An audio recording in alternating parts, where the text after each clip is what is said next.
Great. So we'll spend about 30 minutes or so on this, Gabriel. As was mentioned earlier, this is a McKinsey styled case, so that means it's more structured and designed to be interviewer led as opposed to it being candidate led. So I'll kind of walk you through the questions in a little bit more procedure than the tip, and then a lot of the more open ended candidate led cases from some of the other consulting firms. Make sense? Makes sense. Yeah. All right. And as per usual, try not to use a calculator on this. If you can, I hope you have like scratch paper, pen, pencil by your side, and we'll get straight into it. All right. So here's the prompt to start us out. So our client is a national postal operator of a Western European country. The client delivers mail and parcels throughout the country. And over the past decade, the client has seen its profitability decline significantly. The government, which is the owner of this postal operator, is putting pressure on the management team to get back to profitability. The client hired us to figure out the cause of the profitability decline and how to reverse this trend. So feel free to ask any clarifying questions that you have. And then once we're past that, the client would love to know what questions you would like to ask and how you would approach solving this problem. Thank you, Mikael, and thank you for having me here to help solve this. So we all use the mail, and I find this really interesting because I'd like to know how it all works. So our client is a national postal operator, and they deliver mails and parcels essentially, and they notice the decline in profitability, and they want us to help them reverse this trend and get to be more profitable. That's correct. Okay. So I have a couple of clarifying questions, and the first one I would like to know is, beside becoming more profitable, is there any other goal for our client? No, the primary goal is profitability. Okay. And just to be sure of the business model, so essentially how they generate income or revenue is is it from fees for mailing these, or do they have any other ways they generate revenue? So basically understanding their business model. Yep. They essentially have two kind of product lines with mail and parcel services. And as far as revenue goes, they get revenue from the actual postage fee for the physical letters and for the parcels. And then there's some, small revenue sources from like international partners, right? Mail redirection fees, that type of thing. And then there's some minor revenue from state allowance, but mostly it's all from those two postage fees and the stamps and the parcels, the mail and the parcels.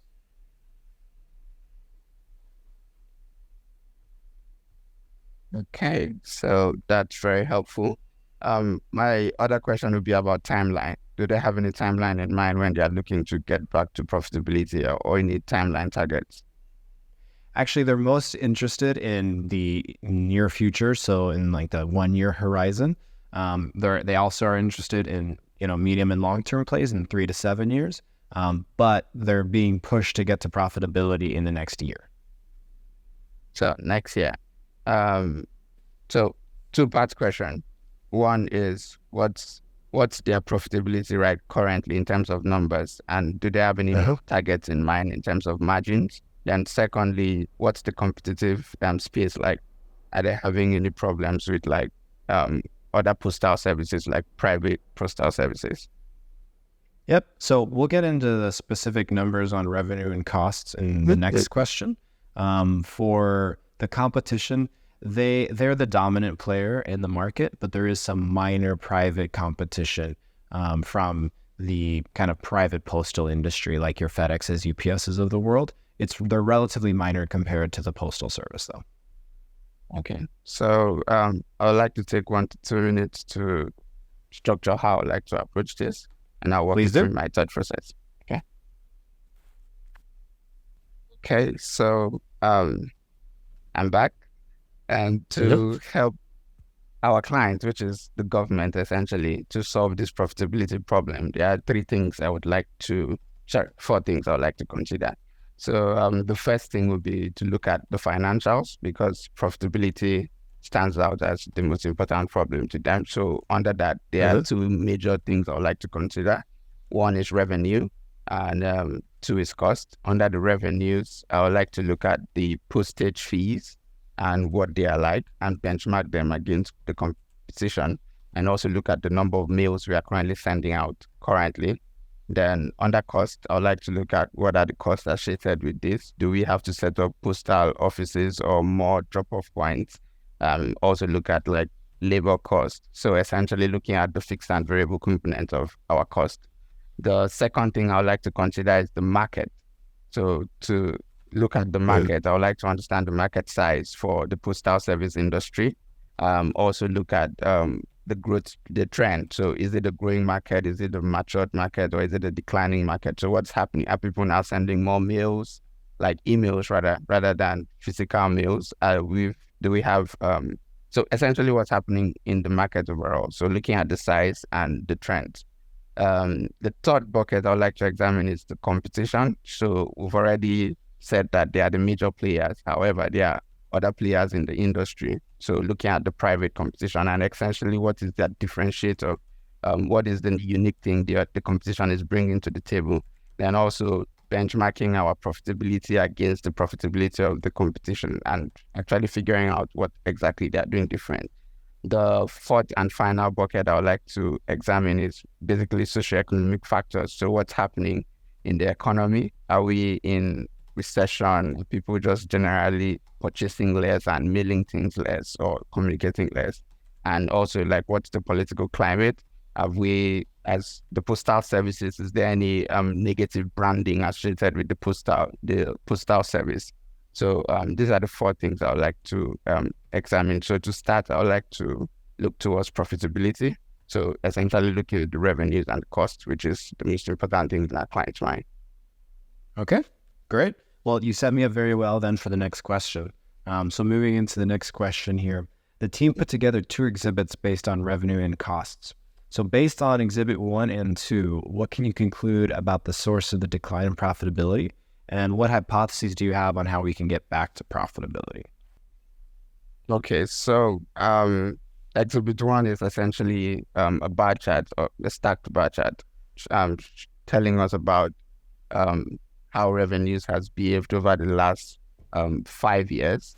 And just very quickly, something that stands out very clearly is that the share of revenue coming from mails has been declining year over year. Okay. And the share of revenue coming from parcels has been increasing rapidly. We can, in an opposite fashion. So we cannot, the other thing to see here is that peak revenue was in 2018, which is 5 years ago. And it has been constantly declining over the years. So the things that stand out here is we have a revenue problem, essentially. So part of our profitability issues might be related to decrease in revenues in general. And so 2 places to look at would be the price or the fees we charge on the postal fees we charge, as well as the number of mails and parcels we've been able to send over the past 5 years and how that trend has been. Mm-hmm.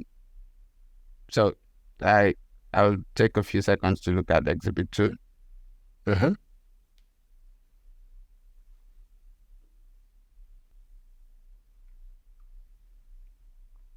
Okay, so this exhibit is essentially showing us the cost for the past 5 years as well. So the previous one looked at revenues, and it essentially breaks down the cost into all its components. And one thing is, the first thing that stands out is that the cost of labor has been stable over the past years. So we know we don't have a headcount problem. And but what we can see very clearly is that the amount of cost allocated to depreciation has been increasing over the past 5 years. So 2 things stand out, or 2 things we could derive from that could be: 1, it could either be the way it's reported on accounting, so like the accounting method by which depreciation is reported. It could also mean that the postal service is actually investing, buying a lot of assets over the past 5 years. So it might be our costs are increasing because we are actually investing more. So we might actually need to dig deep into that to further understand that. Then we could Just also... to drill into that before you Okay. move on a little bit, it's not a change in accounting. It is because we've been making some significant investments, actually. Okay, so significant investments clearly over the past 5 years, and that has added up very quickly to our overall cost. Outside that, everything has essentially stayed the same, except for the investment cost. The second part of the chart is actually looking at labor. So even though labor has stayed the same over the years, it's been the cost of people for parcels. I'm not exactly clear on what the legend means, but clearly something is happening within the cost in terms of the allocation for labor. Yeah, for the second one, the cost of people is essentially the FTE split, so the full-time equivalent split between people that are dedicated to operating any of our back-end processes, front-end processes for parcels versus for mail, because they're essentially two different types of product lines and they involve a lot of differences in terms of how they're managed. Okay, so we can see that the cost of people for parcels has been increasing gradually, and while the cost of people for meals has been decreasing gradually. So what that could just mean that our clients are asking, or the customers of our clients are asking for, or are using the parcel service more than the mail service. So essentially people are sending more parcels than they are sending meals. And this could also be like a technological issue, because people then send more emails and try to send stuff electronically than sending them physically. So in terms of suggestion for next steps, what we can see is that there's a revenue problem. Also, there's a cost problem in terms of based on our investment over time. So two things I'd like to look at would be dig deeper into how the revenues are broken down, as well as how what the investments we've made over time and how this plays out into our future projections. Interesting. So for revenues over time, you mean something other than this, or what do you mean by that? So what I mean essentially is we saw peak revenues when the peak of revenues in the past 5 years was in 2018, and it's been declining steadily. And two components play into revenue, which is the postal fees, or the price we charge for anything we do for our customers. And the second part is the total number of parcels we are just sending in general. So actually drilling down to know which of these two components has changed over the past 5 years. Gotcha. Okay. Well, I don't know that I have any information specifically on that, but I think one additional piece of information that will help you on this is essentially the market split, the global market split between mails and parcels at the moment. So I have a little bit of information on this, and I'm curious if this affects your perspective on your thoughts and hypotheses that you just provided. So this activity essentially is showing us like you said, the market split between parcels and mails over the past 5 years. And clearly the parcel has been taking up most of that market share from it's almost flipped it over from 5% and for parcel and 95% in 2018 to 90% for parcel and 10% for mails in 2022. So what that happens is that generally most customers who use the postal service are using it for parcels rather than mails. So most of the revenues are coming from mails.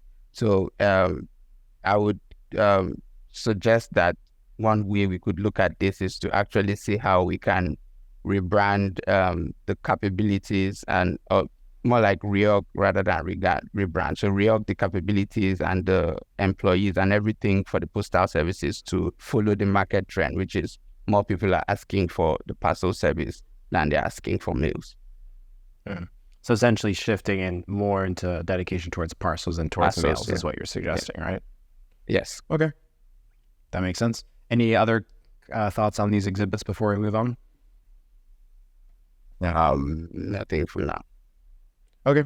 So I'm going to leave these on the screen because you can use the rest of these 3 exhibits you can use throughout the rest of the case. And if you need them all up at some point, let me know and we can rearrange these. So management thinks at the client that there might exist certain redundancies between employees for mail and the parcel service lines. So they have the question of by how much should the workforce for mail delivery, specifically the mail delivery subgroup, be reduced in order to get back to profitability.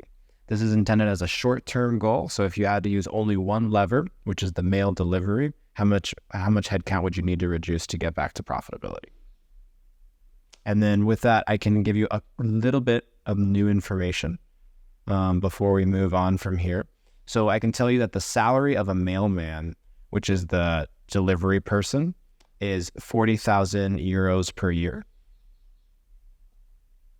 And I can tell you that the split of mailman versus sorting for the people that work in the mail department is 90% mailman delivery and 10% mail sorting.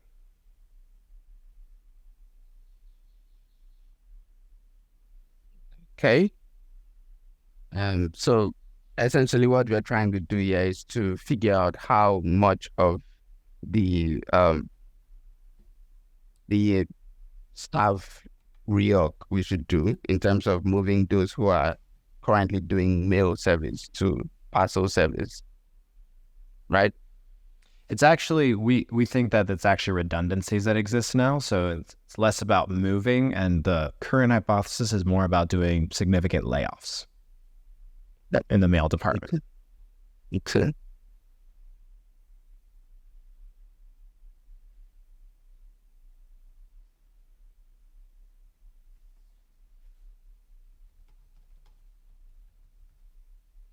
So, quick question. The salary for 40,000 euros, that's for both whoever is doing mailing and for both those doing mailing and sorting, they earn the same amount of Yep, they both salary. have an average. That's correct. They both have an average salary of 40,000 per year. Okay, and when we say mail and sorting, we are looking at just mails, right? Not the parcels. That's right. We don't want to fire anyone from parcels, but we think we can fire or we can lay off a substantial number of the mail delivery or mailmen that are in the mail department.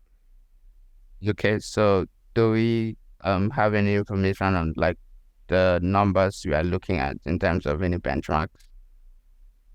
In terms of benchmarks, no.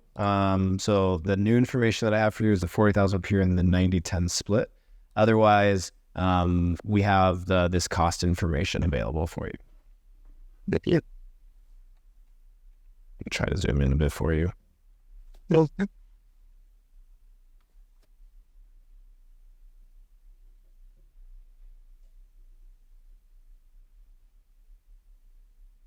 So, sorry, the legend just says 1,000 on the y-axis. Is that in millions? Is that in, like, what are the numbers we are dealing with there? Is it?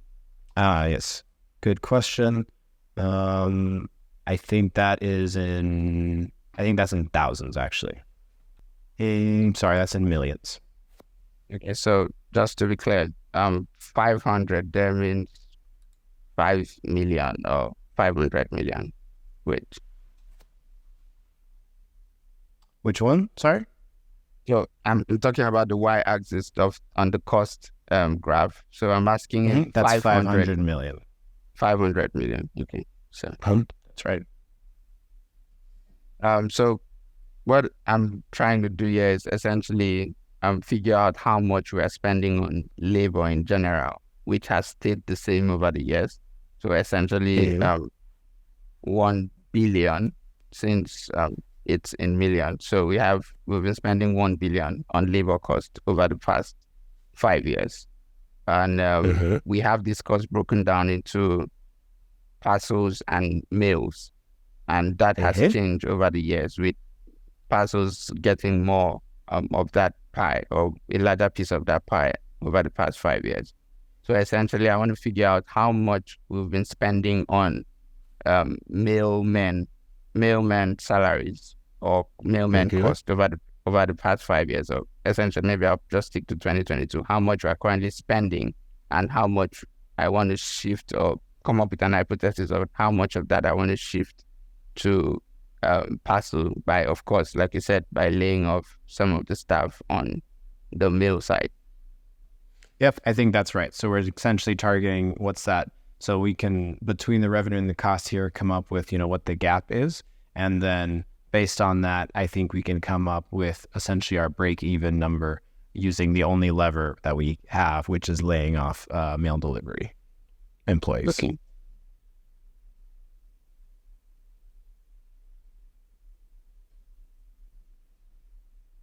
So the first thing we're going to try to figure out is how much of this cost goes to mailman, which is currently, by the chart, it shows 85% and 15%.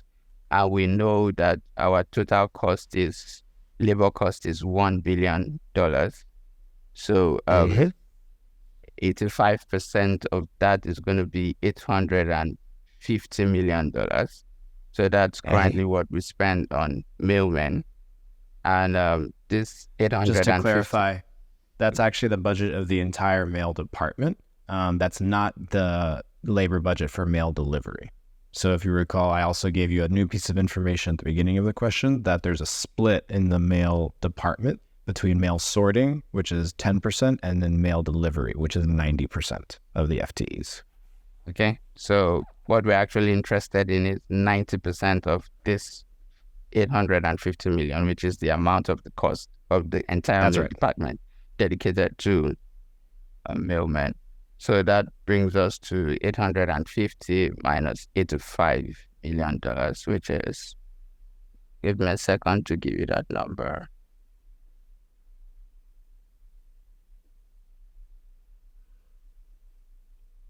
So that would be 765 million in terms of total cost we spend on mailman labor, just the mailman. So for the other piece of information that would be interesting to find would be the revenue from the mail department. So we don't have, I can give you this actually.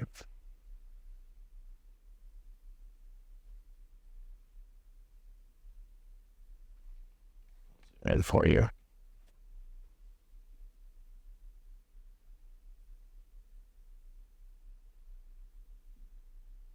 Okay. And keep in mind, the management is more interested in getting to profitability for the entire postal service, not just for the mail department. Okay.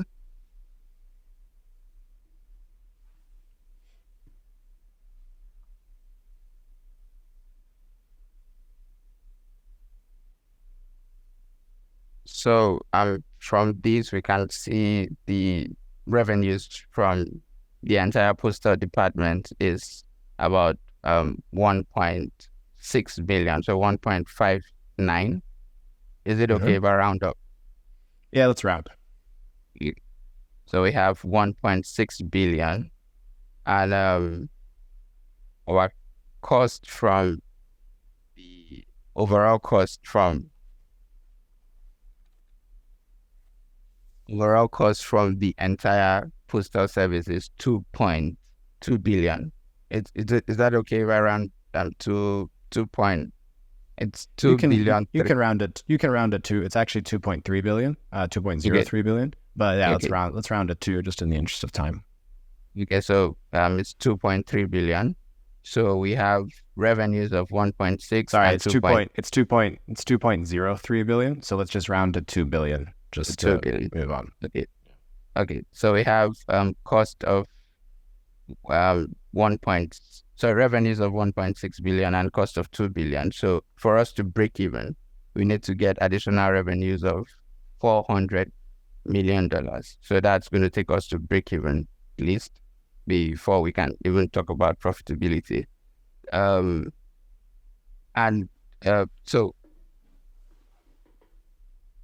our mailmen currently, we spend about 765 million on labor cost for mailman deliveries.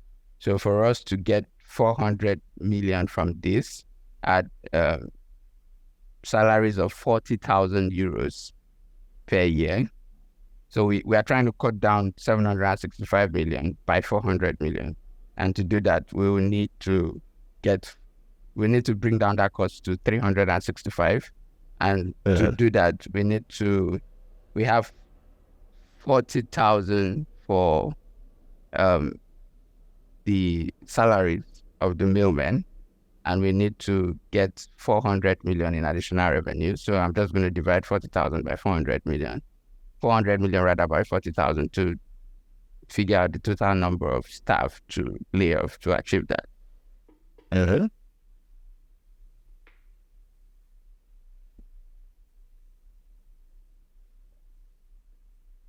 So what we have is 10,000 staff. That sounds right. To break even at 2 billion. But we know our client is interested in profitability, not just break even. So the other things to think about would be how to actually go beyond break even to improve profitability, to get to a profitable state. Okay, so 10,000, just real quick question. Can you let me know what the 10,000 number is as a percentage of total FTEs that they have right now? Okay.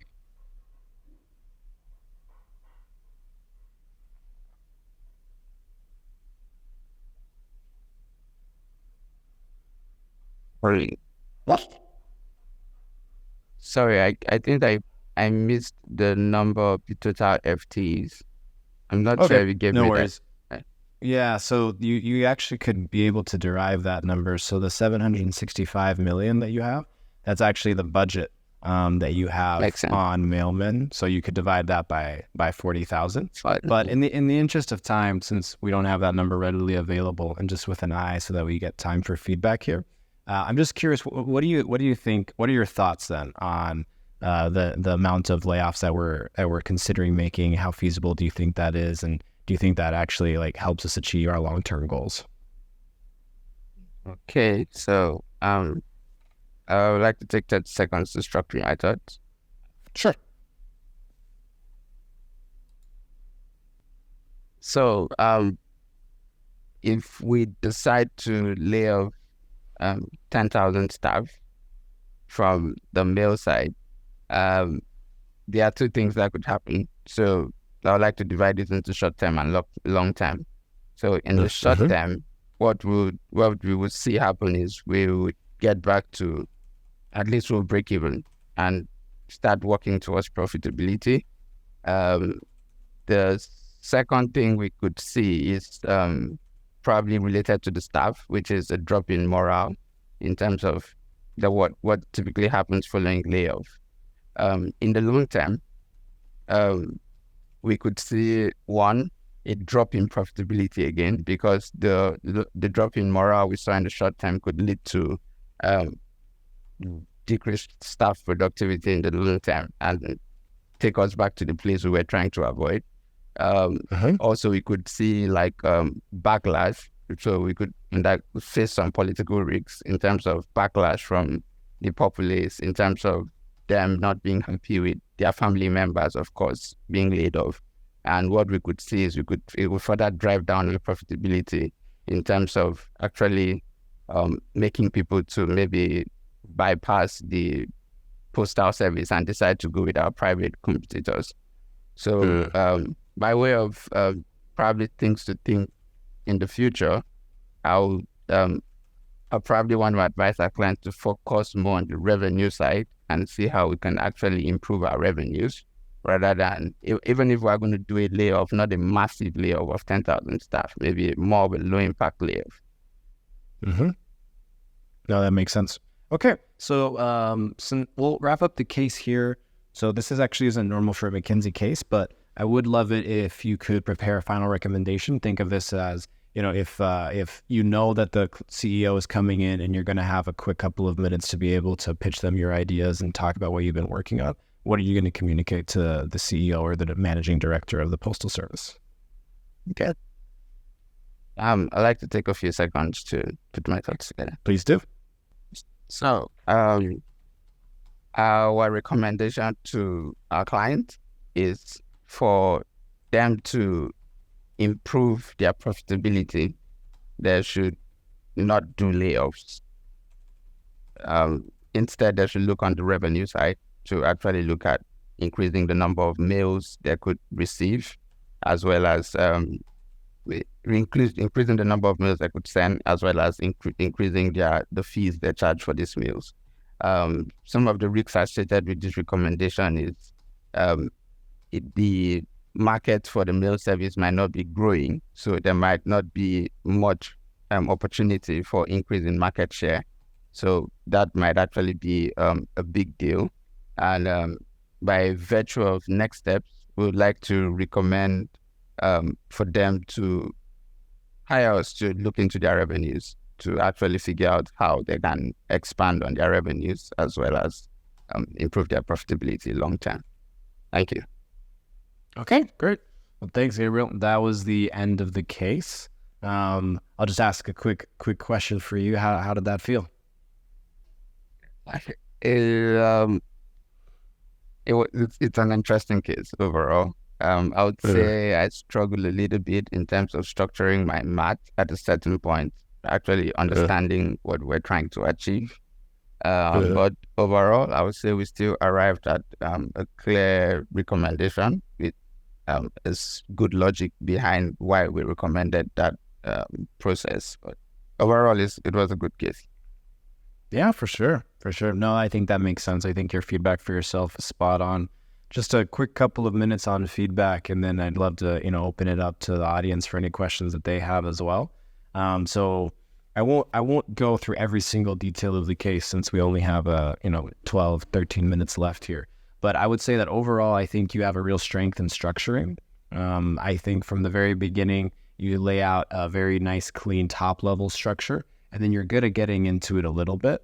I think one small minor piece of feedback is I like to have a few more anecdotes to add in to the structure just to bring in a little bit more to life. It seemed strong at the high level, and your second level bullets were compelling. But I didn't get a whole lot into the anecdotes until you got to the socioeconomic factors, where you talked a little bit about, could people just literally be mailing less? Could the political climate be having an impact on our negative branding? And some of those things kind of brought it to life a little bit more for me. But I thought this was a really strong type of answer. And I think that also played into your final answer when I asked you, hey, just what do you think about that 10,000 number? And you immediately brought a structure into it. And you had short-term, long-term, and then ideas for the future. So I think you're very natural at just bringing structure into all of your thoughts. I mean, that was very clear throughout the case. With the kind of first critical reasoning question, which is when I showed you all the slides, this case is very McKinsey-esque in that it's here's just too much information that's in a bunch of different places. And then even once we get to the math question, you need to use information that I'm giving you, and you need to use information from two different slides, right? And it's not hard math. It's just the numbers are coming from different places, and you need to kind of figure out what exactly the goal is here. I think your summary of the slides was very well done. I think the kind of description of each one, your walkthrough was strong. You like to take a quick second to review and then you dig into the slide. Some people just jump in right away and just start kind of, they start doing think talk a bit more, and where you did a bit better of a job at slowing down, thinking about what you were going to say and then expressing it. I felt a little bit like I had to kind of nudge you to give me some hypotheses about what all of this meant. And the third slide, I think you kind of struggled because you'd spent so long on the first two slides. You struggled a little bit to understand how that third slide was super relevant or how it impacted some of the thoughts that you'd had early on. But I think we got to a strong hypothesis of, hey, let's focus on parcels now, which is really where we're trying to get to with this case, right? This is all about, hey, focus on parcels. Let's move out of mail. So, I think a little bit earlier hypothesis testing there would have been strong. And then with the math, this one is just, I think, good to be aware of. And I think this is good for our audience too. I like to think of cases in math. There's really two types of math questions, right? You've either got your you've got your like table math, or you've got your like algorithm math. And this is very much more just like table math. If you had just like Excel, this would be just the easiest thing in the world. It's just a little bit annoying because they're all in different places, right? And then some cases ask more like algorithm style math where you're like solving an inequality or solving for an unknown factor, which isn't really like, I guess you're solving for an unknown factor here, but it's a very simple type of table math here, right? The only challenge here is that it's in a lot of different places. I think my strongest recommendation for you here is two components. First, feel free to boss me around a little bit more, especially if you do a virtual interview like this. Feel free to, ask for exhibit 1, ask for exhibit 2. Can you show me that revenue slide? Can you show me that cost slide a little bit? I felt like sometimes like I was kind of guessing where you wanted me to go, even though I felt like you knew which slide you wanted. You just weren't asking me for it. And when it's in this awkward virtual format like this, you are more than welcome to like boss your interviewer around a little bit and say, hey, can you show me that revenue slide back again? And then the second piece, you did a very good job of starting out with a little bit of this is where I think we're going. But then I think as we went through the case, you stopped punctuating your math and you started just telling me what your math was. And then I think you caught yourself a bit at the end, and then you started summarizing a bit more. And I think the cleanest style of math, at least to keep the interviewer engaged, is you start with your structure, which is what you did, right? And then you come back to me at like significant moments, right? Like the precious moments, right? But you don't tell me like every single calculation that you're doing, because unless it's very natural to you, sometimes like teachers, like some high school teachers I've interviewed are just great at talking through every line of math. And for some reason, high school teachers and singers are really good at being able to tell you everything they're doing, and it doesn't sound awkward at all. But I think for the rest of us, it's a lot easier to start with, here's your structure at the top, and then you come back to me when you've done enough work that you want to test some questions, right? And I think because this one took you a little bit of time to figure out where you wanted to go, I think you weaved a little bit in and out of which style you were preferring, even though it seemed like your natural tendency is the former of, coming to me with like the precious moments, the big questions that you had. But we got to the right answer. If we'd have had a little bit more time, I would have pushed you on not rounding at all. But we were running a little bit short on time, so I wanted you to get to some of the questions there. And then the only big miss here, and it wasn't a miss, it was just you kind of skipped a step, is if we'd have done the FTE calculation, the result here was that we're considering firing something like 42% of the staff or something like that, which, the opposite. We're considering firing 58% of the staff, which is a little bit of a ridiculous number to talk about in the short term.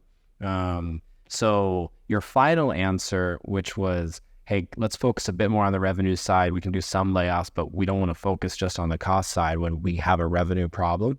That was the correct final recommendation and answer.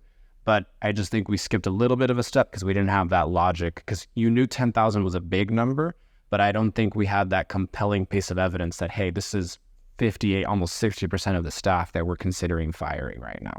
And that's not feasible for the long term. And if we want to actually maintain operations and, not flounder as a company. But otherwise, I think this was a strong case.